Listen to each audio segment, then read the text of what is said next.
Please काम close. हाँ हाँ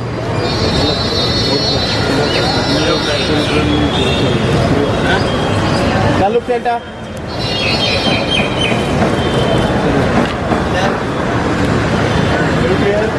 look left right ground floor sir. Okay thank you thank you thank you thank you. मुझे जो कहना था वो मैंने कह दिया। इस फिल्म में काम करते वक्त उसकी इतना विषय सीरियस होने के बावजूद भी उसकी ह्यूमर जो है राइटर ने लिखी हुई वो हमने निकालने की कोशिश भी की है।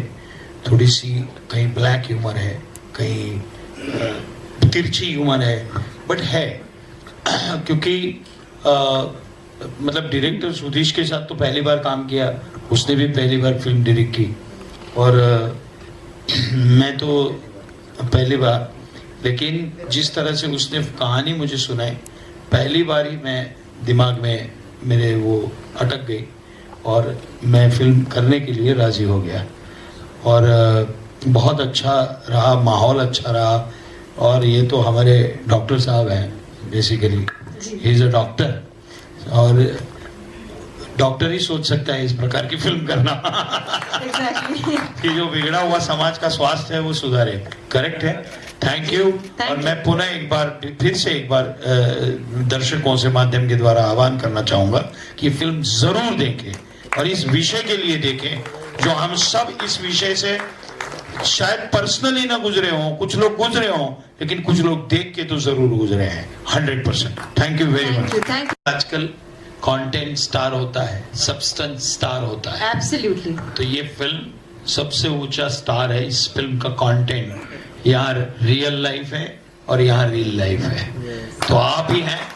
और मैं दर्शकों से माध्यम के द्वारा आह्वान करना चाहूंगा कि ऐसी फिल्मों को सराहें और हर एक को कहिए कि लावास्ते देखें और माँ बाप और बच्चे साथ में बैठ के देखें। Thank you.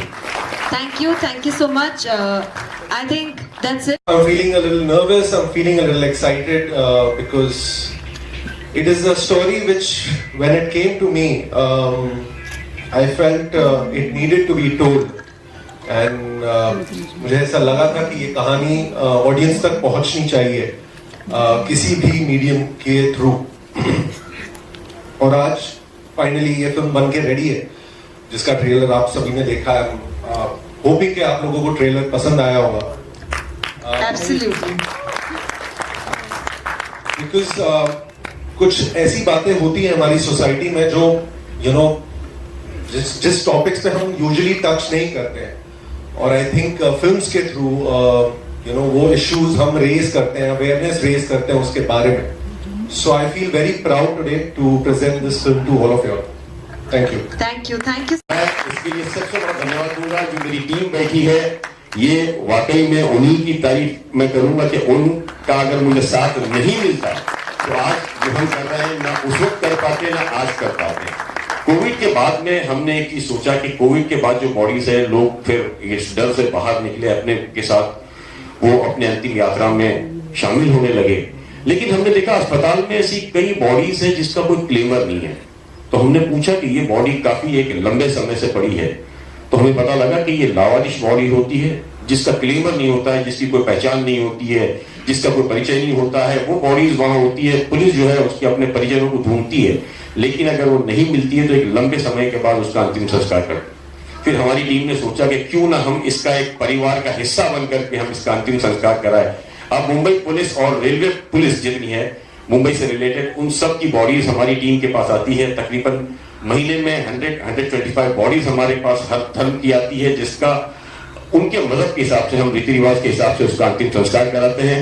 ये हमारी टीम को ये सारा क्रेज जाता है। आज भी जो वो बॉडीज है कई महीनों की रखी हुई होती है, आम आदमी जो है वहां खड़े नहीं हो सकता है, वो हमारी टीम उसे लेती है, एम्बुलेंस के अंदर रख करके शमशान या कब्रिस्तान तक पहुंचाना, उसका लाइफ फ्लाइट कराना, ये बहुत ही बड़ा चैलेंजेबल काम होता है। इसलिए मैं इस फिल्म को, इसके पूरे टीम को भी शुभकामनाएं देता हूं, साथ ही हमारी टीम को भी शुभकामनाएं देता हूं कि ये बहुत बड़ी बात है कि वो आज भी इस काम के अंदर अपने पैसे लगा करके, अपना वक्त लगा करके ये काम कर रही है। Thank you. इंडस्ट्री से नहीं हूँ, फर्स्ट टाइम मैंने ये फिल्म बनाई है और मेरे ख्याल से आप लोगों के बिना ये फिल्म अधूरी थी। मैंने बहुत 2014 से सोच रखा था कि इस किरदार में इस तरीके के लोग होंगे।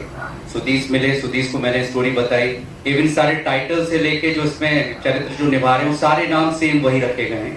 और उसके बाद सुदीस ने इस फिल्म को बनाया, डायरेक्शन दिया और मैंने 3-4 बार इस फिल्म को देखा है।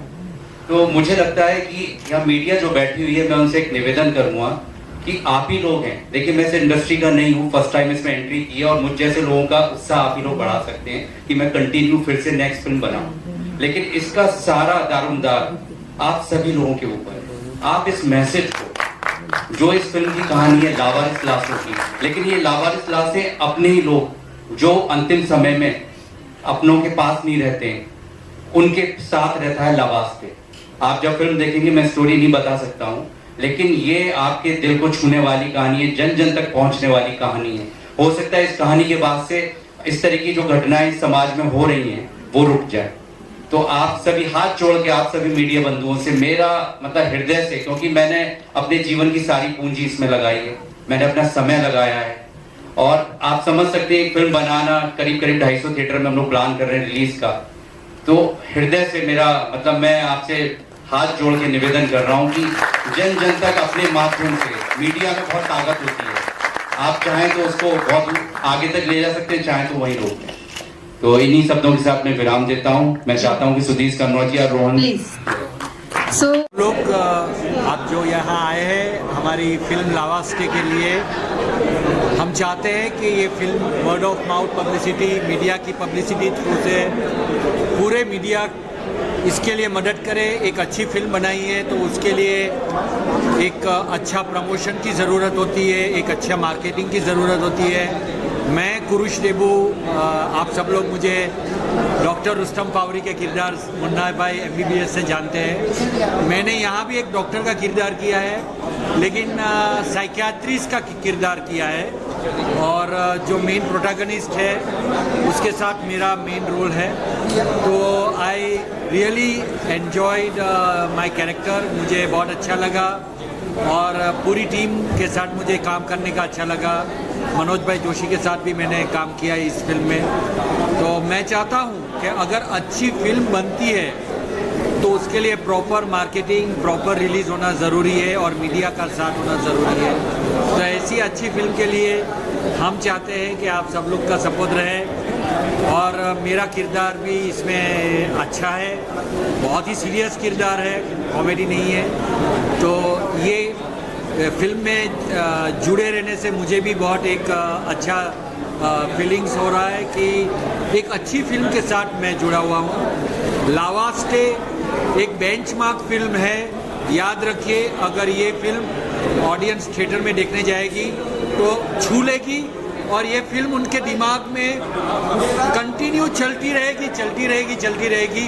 इट्स नॉट लाइक दैट कि चलो दो घंटे की फिल्म देखी, एंटरटेनमेंट किया, भूल गए, नहीं, ये झंझोड़ के रख लेगी। लावास्टे ऐसी फिल्म है कि कुछ हम अलग कहानी है, कुछ कहने की कोशिश कर रहे हैं, कुछ आपको रिलेटेबल। आपने मतलब ये कोविड के दौरान आप लोगों ने देखा होगा, लेकिन हमारी कहानी कोविड से रिलेटेड नहीं है, ये मैं क्लियर आप लोगों से कहना चाहता हूँ कि आप लोगों को देख के ऐसा शायद कुछ लोगों को लग रहा होगा कि ये कोविड के बाद ऐसी सिचुएशन हुई थी तो उसके रिगार्डिंग है। बट ये जनरली ये हमारे सोसाइटी में एक बहुत बड़ा इशू है कि बहुत लोग ऐसे होते हैं जिनकी बॉडीज़ क्लेम करने कोई नहीं आता।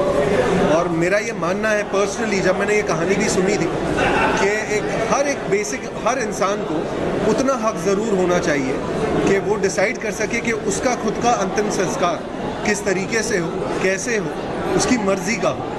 तो ये बात मतलब सोसाइटी में हमारे इशू है। जो आप स्टेटिस्टिक्स अगर उठा के देखेंगे जो हमने फिल्म में दिखाई है कि आंकड़े जो हैं तो वो आपको दिखाई देंगे कि ये कितना बड़ा इशू है एक्चुअली। मैं एक बात बोलूँगा, हमारे सरकारी जो आंकड़े हैं उनके अकॉर्डिंग भारत में 40,000 से ज़्यादा लाशें लावारिश पाई जाती हैं। अमेरिका जैसे देश में 60,000 लाशें लावारिश पाई जाती हैं हर साल। ये वो आंकड़ा है जो पेपर पे है। अब आप सोचो पेपर पे 60,000 है, 40,000 है, तो एक्चुअल में कितना होगा। तो ये कहानी बेसिकली लावारिस लाशों की कहानी है कि, और मैं एक बात और बोलना चाहूँगा कि लावारिस लाश का मतलब ये नहीं होता है कि उसका कोई है नहीं। ऐसा भी होता है कि लोगों के बच्चे हैं लेकिन जब लास्ट मोमेंट आता है तो लावारिस लाश की तरह रह जाते हैं। तो ये पूरी फिल्म आप देखो तो आपको समझ में आएगा। अब हम उनको पूरी कहानी नहीं बताते। नहीं पूरी कहानी नहीं बता दिया। बहुत ही एक सीरियस मैटर है ये, हमारे समाज में ऐसा भी होता है, ये बड़े शर्म की बात है हम लोगों के लिए, लेकिन एक ऐसी टीम जो ऐसा काम कर रही है उसके ऊपर एक ये फिल्म बन गई है और बड़े अच्छे तरीके से कहानी को कहा गया है। सबसे बड़ी बात ये है कि इतना इमोशनल ये सब्जेक्ट है लेकिन इसको इतने आसानी से, इतनी सरलता से पेश किया गया है कि आप लोग एंजॉय करेंगे जो भी इसको देखने वाला है। और हमारे प्रोड्यूसर साहब ने आप लोगों से रिक्वेस्ट तो की है, वो तो आप अपना धर्म निभाएंगे ही, लेकिन हाँ ये अच्छी फिल्म, इनको प्रोत्साहन मिलना बहुत ज़रूरी है। मैं दर्शकों से जो देख रहे हैं उनसे कहूँगा कि आप प्लीज़ जाइए सिनेमा घरों में, अपनी फैमिली के साथ जाइए। ये फिल्म में आप आंखें नम तो होंगी लेकिन आपको गुदगुदाती भी रहेगी ये फिल्म। इसको सिर्फ एक सीरियस सिनेमा समझ के ना देखें, ये बहुत सीरियस सब्जेक्ट है लेकिन बहुत अच्छे तरीके से कहा गया है। ये मैं डायरेक्टर साहब को इसका मैं श्रेय देता हूँ। राइटर्स जो हमारे डायलॉग राइटर गिरी जी, इन्होंने क्या अच्छे तरीके से बनाया। मैं अगेन उसमें अपने बारे में बता दूं, मैं कॉप ही हूँ, बहुत बार कॉप देखा गया है मुझे, मेरी शक्ल वगल सब ऐसा ही है, लेकिन मेरे को भी थोड़ा डायलॉग्स ऐसे मिले इसमें बोलने के लिए जिसमें बहुत मज़ा आया मुझे भी। और मैं खैर अपने आप को प्राउड फील कर रहा हूँ कि मैं इस इतनी बड़ी फिल्म का एक हिस्सा हूँ। और बस थैंक यू सो मच, जय हिंद। जैसे हमें पता चला कि लाभ वास्ते एक मूवी आ रही है, यानी कि लाश के लिए हम हैं और ये मूवी आ रही है, तो ऐसा लगा जैसे ये मूवी नहीं है, ये एक सच्ची घटना है जो हमारे साथ घटी है या जो हम ये काम कर रहे हैं। तो हमें बहुत खुशी है कि आज जो प्रोड्यूसर हैं, डायरेक्टर हैं, इस मूवी को इस माध्यम से इस मैसेज को लोगों तक पहुंचाएंगे कि एक क्रियाक्रम करते हैं तो उसकी कितना महत्व, कितना इम्पोर्टेंस है उसका। और हम बहुत खुशी है, मैं हमारे पास शब्द कम है कहने के लिए जो किरदार है जिन्होंने काम किया है, या हमारे इकबाल ममदानी जी है जिन्होंने ये इस कार्यक्रम को लीड किया है, हम तो साथ में रहे इसको करने के लिए। तो बहुत ही अच्छा अनुभव हमारे लिए इस मूवी को देखने के लिए। और मैं सबसे कहूँगा कि इस मूवी को ज़रूर देखें और आगे बढ़ाएं, खास करके मीडिया से, कि मीडिया ऐसा नहीं कि आज इन्होंने इस इवेंट को लिया है तो आगे बस एक बार उन्होंने किया इसकी रिपोर्टिंग और ख़त्म हो गई बात। इसको करते रहिए ताकि ये सिर्फ हमारे हिंदुस्तान की कहानी है। आपको पता चलेगा कि यहाँ अगर ऐसा हो रहा है, जहाँ इसकी संस्कृति ऐसी है, तो बाकी जगहों पे क्या होगा। तो मुझे पूरा विश्वास है कि इस मूवी के माध्यम से लोगों के दिल में थोड़ी तो जगह बनेगी कि हमारे माँ बाप की क्या अहमियत होती है या हमारे परिवारजनों की क्या अहमियत होती है, और उसके लिए आप कम से कम उसके अंतिम समय में साथ दोगे और उनका सही ढंग से क्रियाक्रम करोगे। धन्यवाद। देखिए, मैं ये सबसे पहले तो फिल्म की टीम को बधाई देना चाहूँगा कि जो कॉन्सेप्ट उन्होंने चुना ये वाकई में एक बहुत चैलेंजिंग है, खास करके पूरे समाज के लिए, पूरे मुल्क के लिए। रही बात हमारे काम को लेकर के, तो मैं फिर वर्मा जी के लिए शुभकामनाएं देना चाहूँगा कि इस टॉपिक को उन्होंने देखा, हमसे बात की, खास करके सुदेश कनौजिया जी जो कि इस फिल्म के डायरेक्टर हैं, बहुत मेहनत करके इस फिल्म को उन्होंने समझा और बनाया। ये दोनों कॉन्सेप्ट अलग है। फिल्म में जो चीज़ें बताई गई है कि किस तरीके से पिता माता अपना खून जला करके अपने बच्चों को बड़ा करते हैं, और एक हर माँ बाप का ये सपना होता है कि अपने बच्चे जो है उनसे ज़्यादा कामयाब हैं, जिसको लेकर के वो देश विदेश में अपने बच्चों के लिए कुर्बानियाँ देते हैं। लेकिन एक वक्त ऐसा आता है कि बच्चों को लगता है कि शायद वो बहुत सुपीरियर है, उनके पास वक्त नहीं है अपने माता पिता के लिए। तो ज़मीन जिसकी जो होती है शायद हम वो भूल जाते हैं और उसको लेकर के लगातार काम करते हैं। दूसरा जो हम अपना जो कॉन्सेप्ट कर रहे हैं, इसके साथ में हमने बताया कि कोविड पीरियड से लेकर के अभी जो हम लावारिस बॉडीज़ का जो काम करते हैं, तो हमारे पास ये लावारिस बॉडीज़ वो है जो हमारे शहर में बेचारे कहीं से काम करने आते हैं, कोई मांगने वाला होता है, कोई गरीब परिवार का होता है। जी इसीलिए अलग अलग तरीके की फिल्में की हैं, अलग अलग कहानियाँ की हैं, because as a actor, as a अभिनेता मुझे अच्छा लगता है कि मैं अलग अलग किरदार करूं। कुछ अलग अलग कहानियाँ, ताकि ऑडियंस भी थोड़ी सरप्राइज रहे, कि ओंकार ये भी कर सकता है या इस तरह की कैरेक्टर में भी दिख सकता है। तो ये थोड़ी रियलिस्टिक कहानी थी, इसलिए मुझे लगा कि मैंने अभी तक एक मैंने कुछ रोम कॉम्स फिल्में की हैं, जैसे प्यार का पंचनामा हो गई या झूठा कहीं का हो गई, तो मुझे लगा ये फिल्म मेरी फिल्मोग्राफी में, मेरी बायोग्राफी में थोड़ी अलग रहेगी हमेशा। तो इसलिए मैंने सोचा कि ये कहानी कहनी चाहिए मुझे ऐसा है। मैं आपको कहना चाहूँगी कि हमने रियल लाइफ में जो लोग कहते हैं उनके बारे में देखा सामने, तो आपका प्रोफेशन बहुत क्या है, क्या आपने जी एक्चुअली हम कुछ दिन पहले एक्चुअली पहुँचे थे, कुछ लोगों से इन्होंने मुझे मिलवाया, जैसे आप लोगों ने अंदर इकबाल जी को आप मिले, तो उनसे थोड़ी, हर एक्टर जो एक रिसर्च करता है अपने कैरेक्टर के बारे में, तो वो चीज़ें थी ज़रूर, कुछ नॉलेज थी, इन्होंने मुझे काफ़ी स्पॉटलाइट डाला उन चीज़ों पे कि ये इश्यूज़ हैं। तो मेरे लिए भी एक सरप्राइज़ था जब मैंने कहानी सुनी थी, इसलिए मैंने जब सिनॉप्सिस पढ़ा था तो मुझे लगा यार ये कुछ अलग है कहानी और ये रियल इश्यूज़ हैं हमारे सोसाइटी में। तो हाँ, इसलिए मैंने definitely as a actor research करी।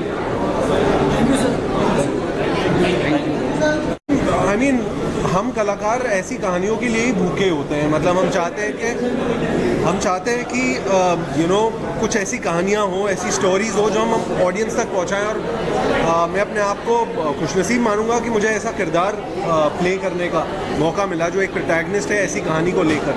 सो चैलेंजिंग तो था ही, बट मेरे ख्याल से डायरेक्टर और राइटर और उन लोगों के लिए ज़्यादा चैलेंजिंग था कि इसे किस तरह एक एंटरटेनिंग फिल्म की तरह इसे प्रेजेंट किया जाए, लिखा जाए, दर्शाया जाए। मुझे लगता है कि फिल्म में एक लाइन जो है इन्होंने बोली कि बहुत सारी फिल्में बनती हैं सोशल मुद्दे पे, सबसे मुश्किल काम ये होता है कि सोशल मुद्दे के साथ बना उसको एंटरटेन ऑडियंस को करते रहना। जब आप फिल्म देखेंगे तो आप देखेंगे कि हम एंटरटेन भी कर रहे हैं आपको बराबर और सोशल मैसेज भी दे रहे हैं, और it is a satire of course I would say. और ये जैसे अभी हमारे यहाँ आए थे, इकबाल जी आए थे, उनकी कहानी है, ऐसे बहुत लोग हैं इंडिया में, ऐसे बहुत लोग हैं हमारे देश में जो कोई इंदौर में कुछ लोग हैं, कुछ रायपुर में हैं, कुछ दिल्ली में हैं, कुछ मुंबई में हैं, जो लोग लावारिश लाशों को अंतिम संस्कार करवाने काम करते हैं। और ये बहुत मुश्किल काम है जी, बोलना बहुत आसान है, काम करना बहुत मुश्किल है। तो ये प्रोड्यूसर साहब का थॉट था हमारे आदित्य वर्मा की इससे फिल्म बनानी है। तो इन्होंने जब मुझे एक्चुअली बताया, एक बात इंसिडेंट बताऊँ, इन्होंने जब कहा कि फिल्म बनानी है, मैंने कहा क्या बनानी है, ये बनानी है। तो बहुत ही इन्होंने, मैं क्या बनाऊँ, मैंने टीम से बात की क्या बनाऊँ, तो फिर हमने कहा चलो बनाते हैं, प्रोड्यूसर सामने से बोल रहा है फिल्म बनाओ। तो फिर वो शुरुआत हुई, फिर हमारी टीम आई, हमारे राइटर्स टीम विकास गिरी जुड़े, हमारे एक और मित्र राइटर वो है नहीं, अनुराग द्विवेदी, गाने बहुत अच्छे है ना, गाने भी उन्होंने लिखे हैं। और फिर सिलसिला बड़ा, हम लोग बनाते गए। फिर मुश्किल था कि कास्टिंग, सबसे बड़ा काम कास्टिंग। तो हम लोग ऑफकोर्स, मैं अब नाम तो नहीं लूँगा, बहुत लोगों के पास गया, उनको सुनाया, बताया, बात नहीं बनी। छोटे प्रोड्यूसर हम, डायरेक्टर भी नया हूँ मैं, बजट बहुत ज़्यादा नहीं, छोटी फिल्म है, बहुत महंगी फिल्म नहीं है। अब मेरे कास्टिंग एजेंसी ने जो है मुझे कैसे भी कनेक्ट कराया इनको जब सब मुद्दा पहुंचा सब्जेक्ट, तो इनका पहला ये कॉल था नेक्स्ट डे कि I want to meet the director से मिलना है मुझे। मैं जब मिला, इन्होंने कहा बहुत अच्छा सब्जेक्ट मैं करना चाहूँगा, बट इनके सजेशंस हैं कि ऐसा करते हैं, थोड़ा ऐसा करते हैं। मैंने ठीक है, बट इन्होंने फिल्म की, जान में जान आई थोड़ी, और बात बढ़ी, फिर मनोज जी आए, फिर विजन कला आए, फिर वो सिलसिला बढ़ता गया और आज फिल्म बना दी। आपको अच्छा लगा, आई होप आपको ट्रेलर बहुत अच्छा लगा होगा। आपको अच्छा लगा? सर को ट्रेलर कैसा लगा आप लोग? इनसे विषय तो जान चुके हैं कि क्या विषय है, और आज इस मीडिया के सामने मैं एक बात रखना चाह रहा हूँ कि बॉक्स ऑफिस पर जो भी कलेक्शन होगा इस फिल्म का, उसका 10% संपूर्ण भारतवर्ष में जो भी इस तरीके की लावारिस सामाजिक संस्थाएं हैं उनको हम सहयोग करेंगे उस राशि का। तो इस बात को आप प्लीज़ ज़्यादा से ज़्यादा से लोगों को पहुंचाएं और जन जन तक ये खबर पहुंचे, और मैक्सिमम से मैक्सिमम लोग 26 मई को थिएटर में आए। Thank you. बहुत बढ़िया 26 मई को। अभी ये जनरली तो पूरी पिक्चर आपको मल्टीप्लेक्स में देखने को मिलेगी। अभी रिलीज तो इसकी काफ़ी बड़ी है, हमने फिलहाल अभी 250 सेंटर प्लान किए हैं। बट अभी मैं डिसाइड करूँगा और आज में इसके काफ़ी ज़्यादा सेंटर और बढ़ेंगे। सारे मल्टीप्लेक्स में पूरा प्लान चल रहा है। रिलीज इसकी काफ़ी अच्छी है, एडवांस बुकिंग भी काफ़ी जगह से ओपन है, आपको देखने को आगे 26 तारीख को मिलेगी, ये बोल सकता हूँ मैं तो। मैं आप देखो, आप लोगों को लग रहा होगा ऐसा कि फिल्म पूरी सेंटी है, ऐसा नहीं है भाई, पूरा मज़ा लें। विकासगिरी फिल्म में आया है, ऐड हुआ तो मैं कॉमेडी वाला बंदा हूँ, तो ह्यूमर भी बहुत है, पहले हंसोगे फिर रोओगे, तो मैसेज है, बहुत अच्छी चीज़ें हैं। रोहन सर का बहुत बहुत धन्यवाद, आदित्य वर्मा जी आपका बहुत बहुत धन्यवाद। फिल्म बनाई, ओमकार भाई ने बहुत अच्छा काम किया है, और सुधीर सन्नोजे ने बहुत अच्छा डायरेक्शन किया है, और विकासगिरी के कमाल के डायलॉग लिखे भाई। तो मैं एक सवाल आपको सच बताना, ट्रेलर कैसा लगा है? बहुत प्यारा, बहुत ही प्यारा, बहुत इमोशनल। आप लोग थोड़ा सपोर्ट करिए फिल्म का, कि आप सपोर्ट करोगे पिक्चर को, आप लोगों का सपोर्ट बहुत चाहिए। आप लोगों के कुछ और सवाल भी होंगे, अगर कोई सवाल है किसी के पास तो आप पूछ सकते हैं। हाँ जी, उनका भी एक अंतिम संस्कार पूरे धार्मिक रीति रिवाज के साथ कराते हैं। और लगातार मैं आप सभी लोगों से ये गुजारिश करूँगा कि ये फिल्म के साथ में जो हमारी टीम जो हमारा काम कर रही है, इस तरीके से अलग अलग जगह अगर राज्य में अलग अलग टीम खड़े होकर के इस तरह के अलग अलग सब्जेक्ट को पकड़ करके काम करना शुरू कर दें, तो मुझे लगता है हमारे देश में काफ़ी आसानी, कई गरीबों के लिए राहें आसान हो जाएंगी इनको काम करने के लिए। बहुत बड़ी चुनौती भरा काम लोगों को लगता है, लेकिन अगर हमने ठान लिया कि हमने करना है तो आप यकीन करिए ये काम आसान हो जाएगा एज ए टीम वर्क। मेरी फिर एक बार शुभकामनाएं पूरे फिल्म की टीम को, उनके प्रोड्यूसर और डायरेक्टर और एक्टर्स को कि ये फिल्म ज़रूर चलेगी। और मैं लोगों से भी ये गुजारिश करता हूँ कि एक बार इस फिल्म को ज़रूर देखना चाहिए, ताकि ये पता लगे कि माँ बाप की क्या कुर्बानी होती है, बच्चे कैसे बड़े होते हैं। बच्चे आज समाज में जाने के बाद भले ही वो किसी कंपनी के CEO हो जाए, किसी के कुछ अलग अलग स्टेटस पे वो चले जाए, लेकिन माँ बाप होते हैं। Thank you so much.